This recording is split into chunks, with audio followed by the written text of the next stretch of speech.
Hey guys, welcome back to Clownfish TV. This is Kneon. I am not here with Geeky Sparkle. She's actually busy today working on some other stuff, and we had some errands to run, so she's not going to be in this video. Unfortunately, she will be back tomorrow, though. She will for sure. We're gonna do something a little bit different, I guess. We do talk about making stuff. Talk about the animation industry. We talk about comics. We talk about making your own stuff, and this is something we want to focus on more in the very near future. In fact, we actually started the Clownfish animation channel a while ago. Mostly it's just been, doing some art, doing some tablet reviews, that sort of thing.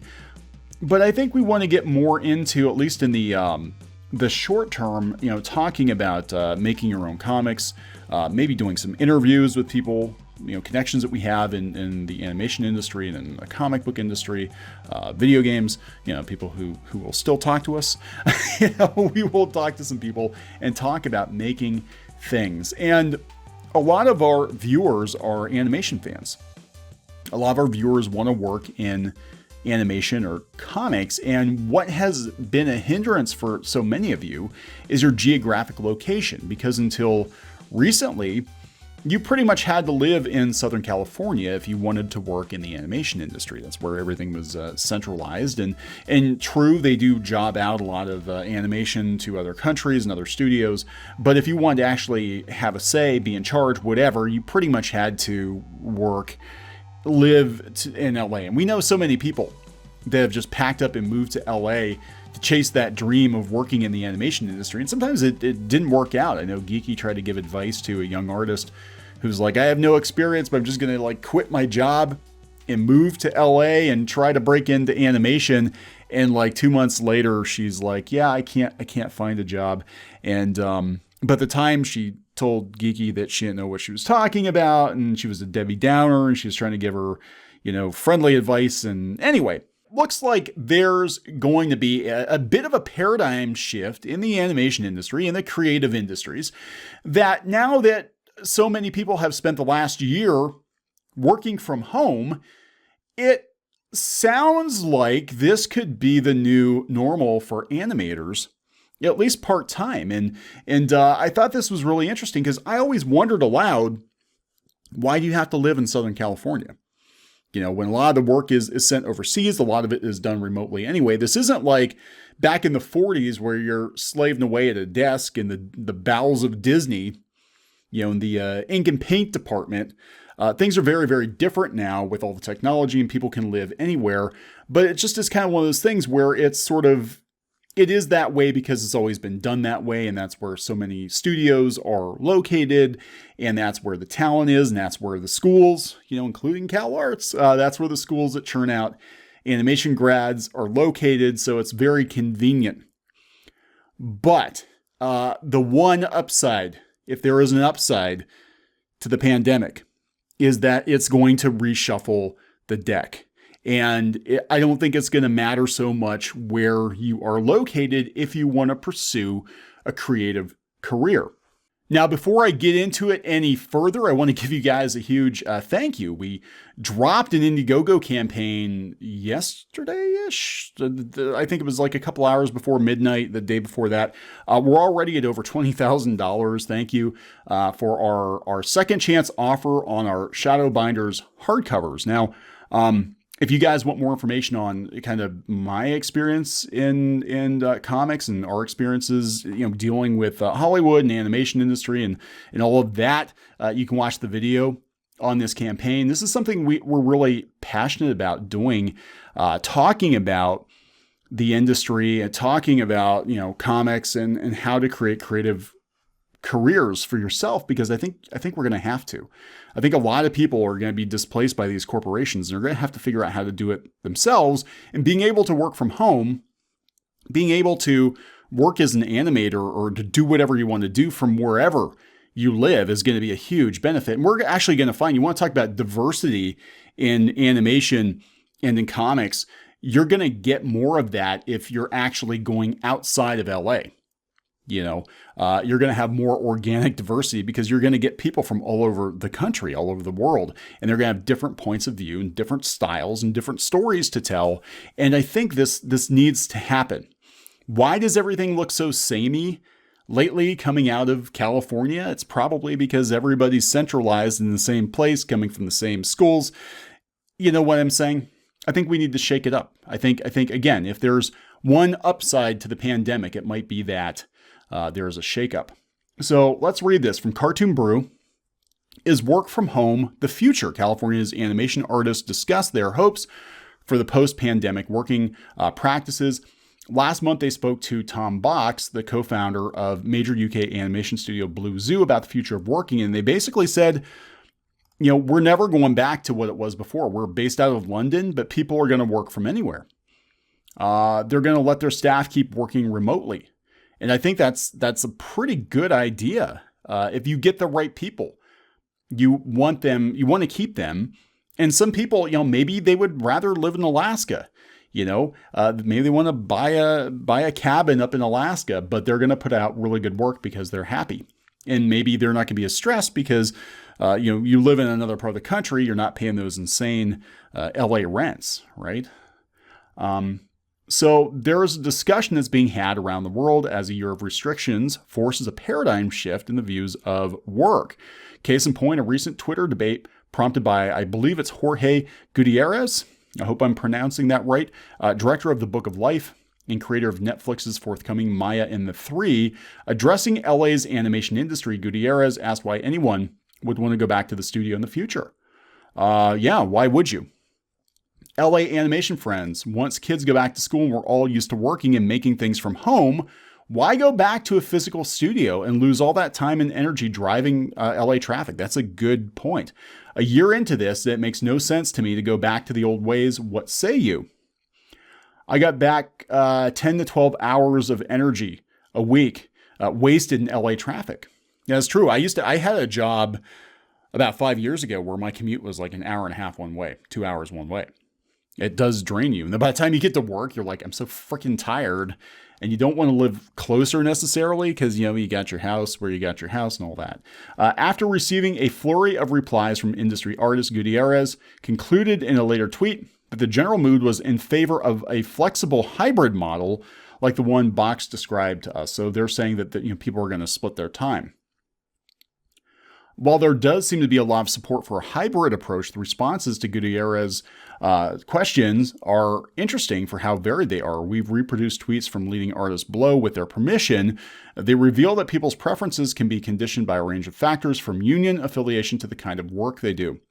This is Ben Meckler, staff writer on Kippo and the Wonder Beasts, story editor on Final Space, and co-executive producer on an upcoming DreamWorks Netflix series. I think writing over Zoom goes a lot slower and it makes it harder to learn and reach a creative hive mind. The benefits are great, but I think the hybrid would be nicer. As a writer, not being able to pop into an artist's office to kick around ideas together has definitely been a bummer.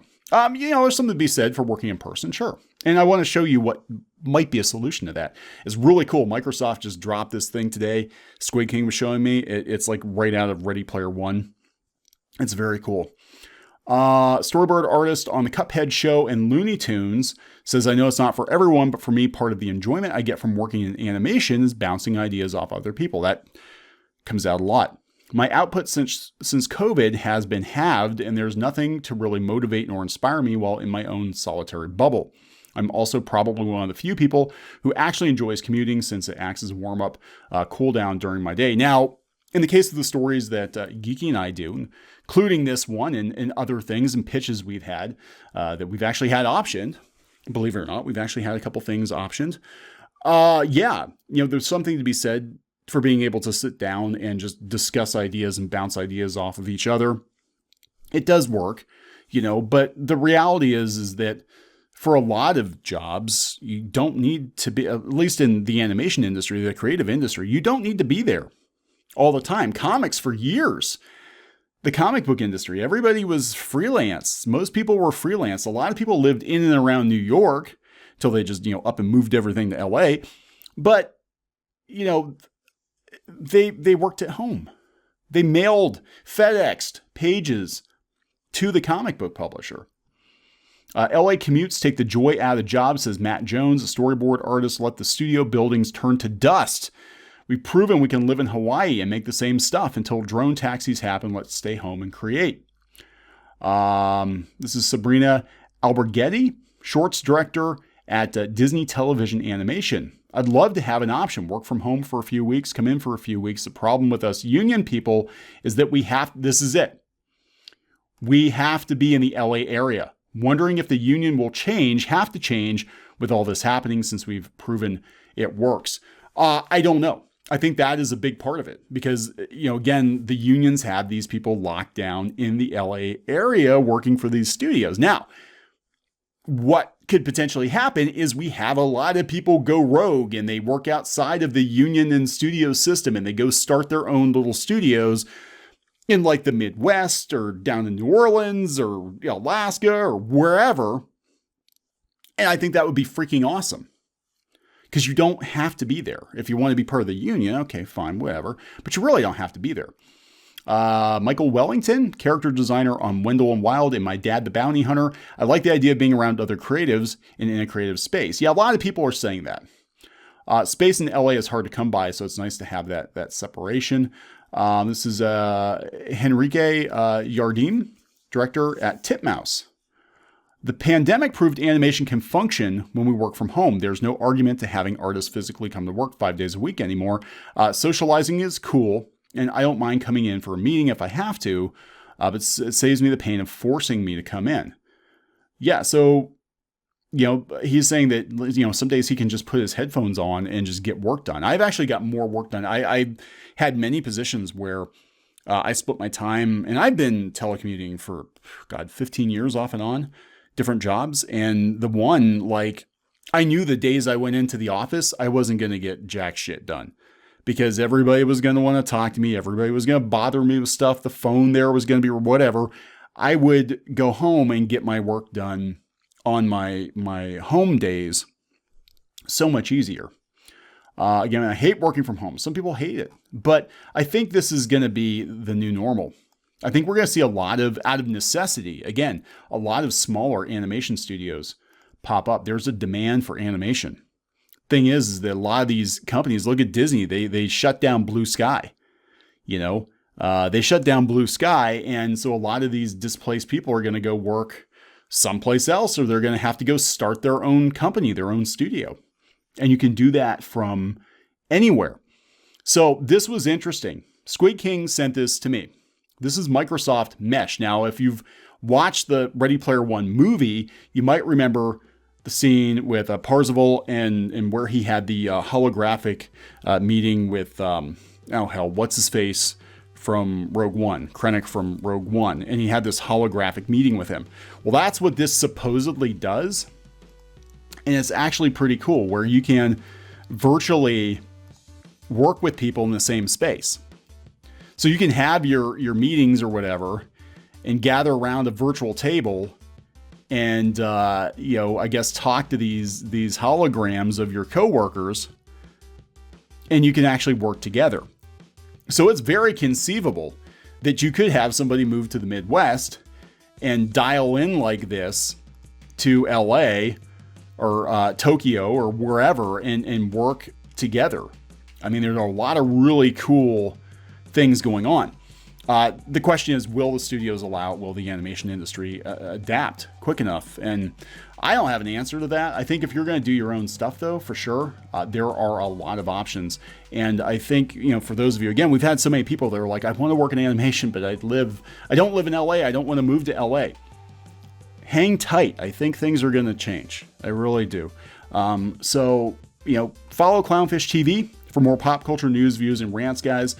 Check out Clownfish Animation. We're going to ramp this up. We're going to start talking more about this stuff because I want to help you guys make stuff. I want to help you guys kind of sort through making your own stuff because it's this is the way of the future, right? You're going to have to make your own stuff because Hollywood's not going to give us the stuff that we want anymore for the most part. We'll talk to you later.